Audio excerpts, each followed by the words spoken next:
So this is a bit annoying.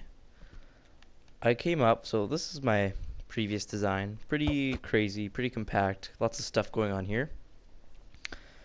Then I modified it and built this monstrosity. Look how complicated this thing is. And it works so efficiently and so, like, intelligently.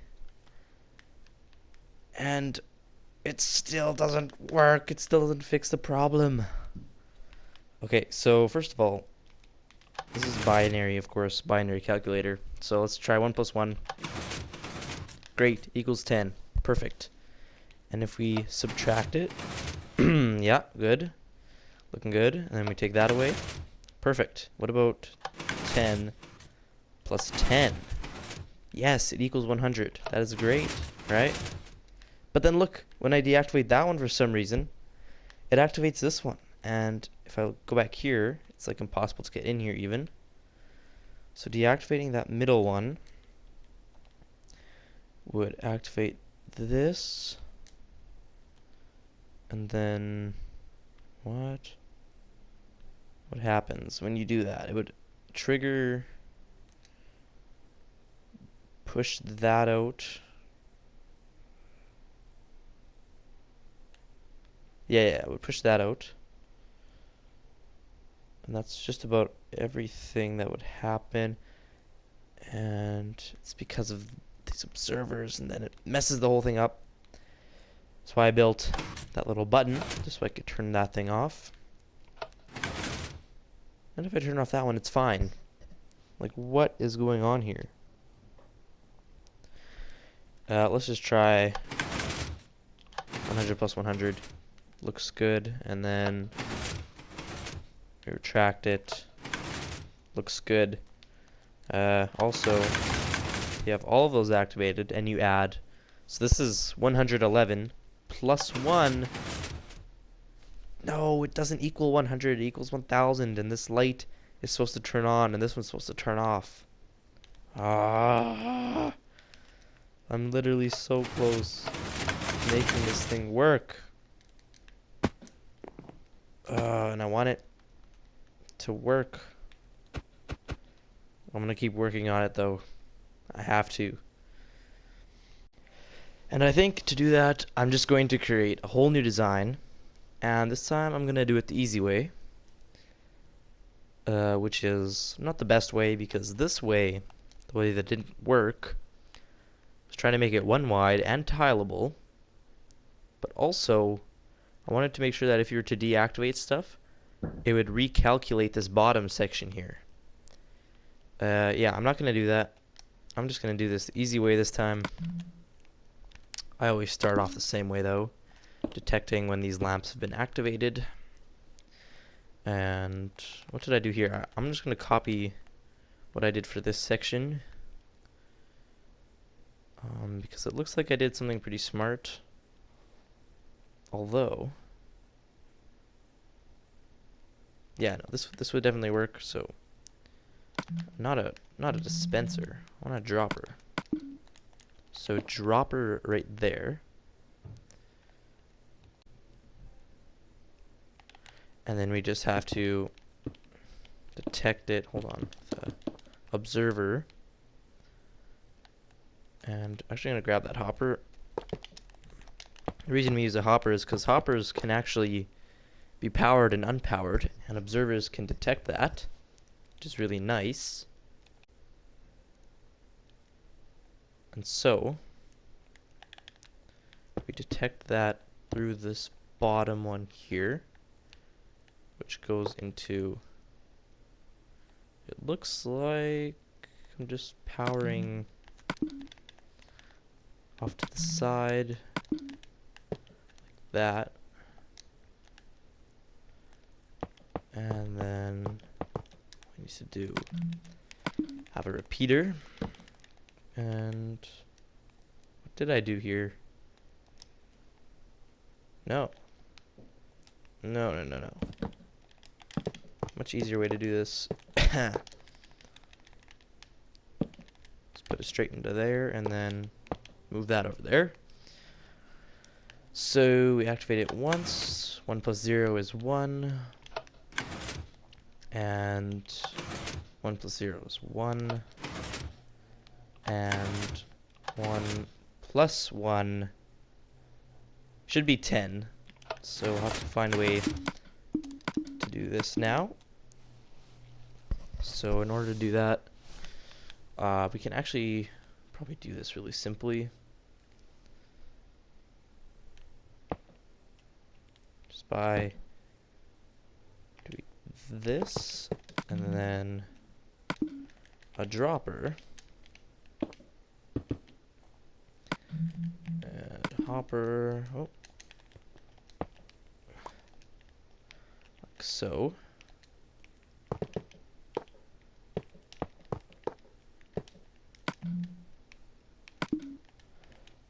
Just for a little bit of a circuit here, so only when it... No, I've done this wrong, never mind. I need to...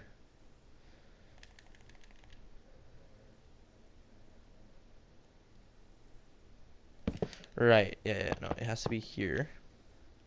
And we have to be powering this dropper using this one. So, how do I do that? I'm just gonna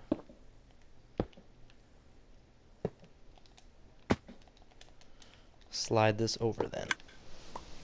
And then same with this. And go like that. So that should be awesome. So if it's... Ignore that. Okay, so if it's a 1 and then it deactivates... Roll out of the signal. Great, awesome. And that signal we will simply just activate the next column. So if we just copy everything that we've done over, then it should be great. Just need to make sure we copy everything exactly as it was and change nothing. Good, good. Except for this, because here, and then all we have to do, oh yeah, here comes the tricky part, because we need to toggle this, and then, no, no, everything should be fine still. All we have to do is copy this part over still, like so. And we could do some sort of interesting wiring here to make sure that it works properly. So what I mean is, if that activates, we need to toggle this one.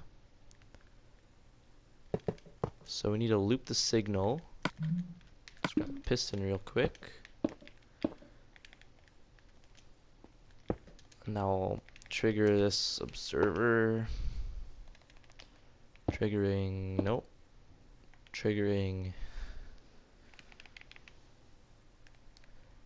a dropper. Triggering another observer. So, how do I place this observer in? I have to, no. To break that, place that, and then place the piston. And if we take a look, I'm just gonna save the game. If we go 1 plus 1, that should equal 10. Oh, what the? It worked, but then it stopped working. Huh? Oh, I see. So this is actually much too fast of a pulse here.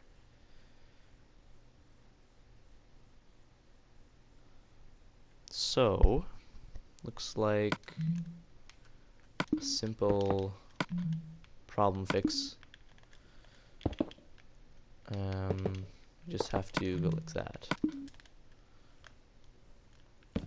And then that actually should fix the problem entirely. So we go like this. We just have to make this a bit longer now, which is fine. And power that. This might be a little bit different. So if that activates... Oh, all we need is an observer here. Oh, what's going on? Oh, I see. Okay. Okay, so if we activate that, that will mess up. So that means we have to go like this. No, it means we have to take out this temporarily and then place it back in just to be safe. Okay. Oh, I forgot to deactivate these. Should be fine. Or not. No, okay, no, good thing we tested that because now that doesn't work. And the reason for that is because this piston is in the way, which means a little bit of inconvenience because we have to go up and over. So let's just do that. And then this will be detected from here. And then that will power that. And life will be good. So we can just do that. And now we should be good. Save the game. 1 plus 1 equals 10. If we take it off, well, it doesn't matter because the way I'm building it. But actually that worked somehow. So great. Now we need to work on the second one. So that plus that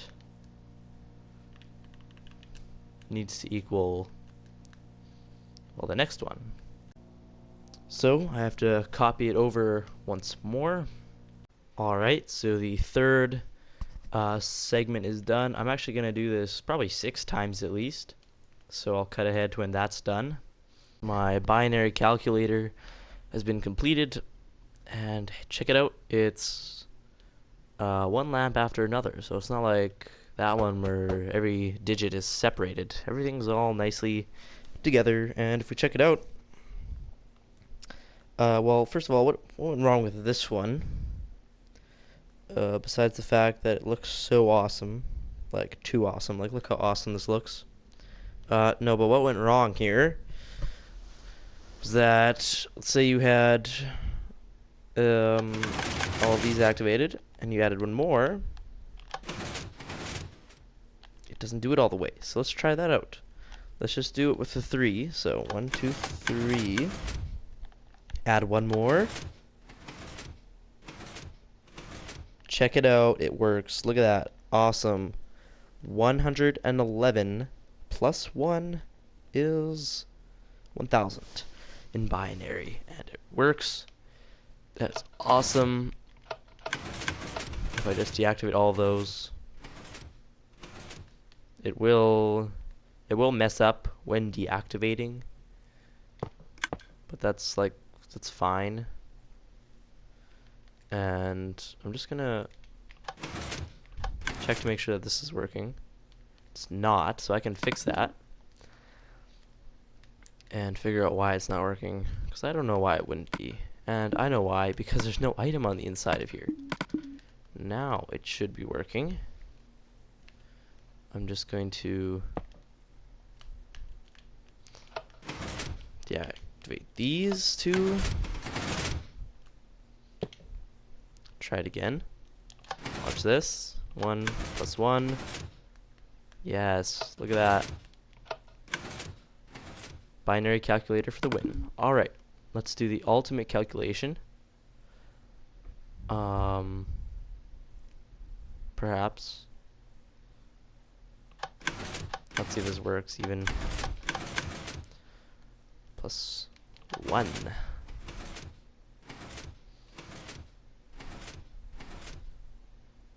Yes. Awesome.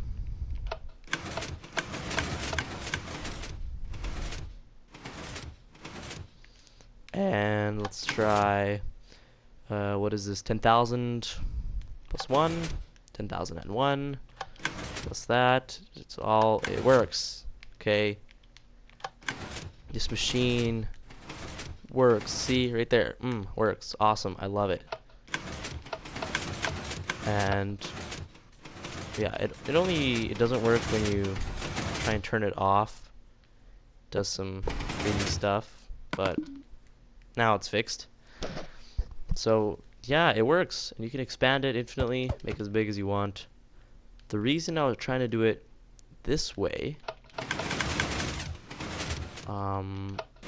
was not just so that the redstone looks super cool, even though it does. Like, look at this crazy network of pistons and observers. But the reason I was trying to do it this way is so that when you're unpowering the levers, it would re-evaluate this bottom equation. Because right now, let's say, we had like some equation plus this. That looks like it works, and then let's add 1. Okay, it's all calculating properly. But then if we like turn some things off here, yeah, like look, it doesn't really work, because look, 1 plus 0 is not well, it's not 110,001, is it? No, I'm pretty sure it's not. And 0 plus 0 is definitely not 10,110. So, as you can see, there are definitely some major flaws with this. Besides the fact that turning the system off is a bit tricky. But it works to calculate. But the reason I like this one better is because no matter what kind of crazy calculation you do, I don't know if that calculated properly, but when you turn it off, it should all work, except for this last one here, which you have to do manually. But really, why this one is so much more complicated, because what I was trying to do is, so you activate this, it will trigger a whole bunch of redstone, trying to decipher the meaning of it. And if you had one of them, it would just activate the 1. If you had just 1, activate the 1. If you had 2, it would just activate the 2. And if we see here, those two work the same. But then when we unpower this, that's not supposed to happen. Whereas when you unpower this, it works properly. See? That's what's supposed to happen when you unpower it. I just can't get both of these things to work at the same time. The unpowering and the calculations. It's either one or the other. Because look how complicated this is. This is just so that when you turn it off, it turns off properly. That's literally what this is trying to do here. And this is actually all you need for the calculations itself. But it does mean you have to manually reset like that every time. And I suppose you could fix that somehow by maybe retracting these blocks all down simultaneously using pistons as a automatic reset. But to be honest, this one is better because it calculates. It actually calculates. This one does calculate like that, and then when you turn it off, it works so perfectly. Because look at that, it recalculates. Now that I turned that one off, now it's decided not to just add another one, but it's decided to actually do this properly this time, and it actually works like so.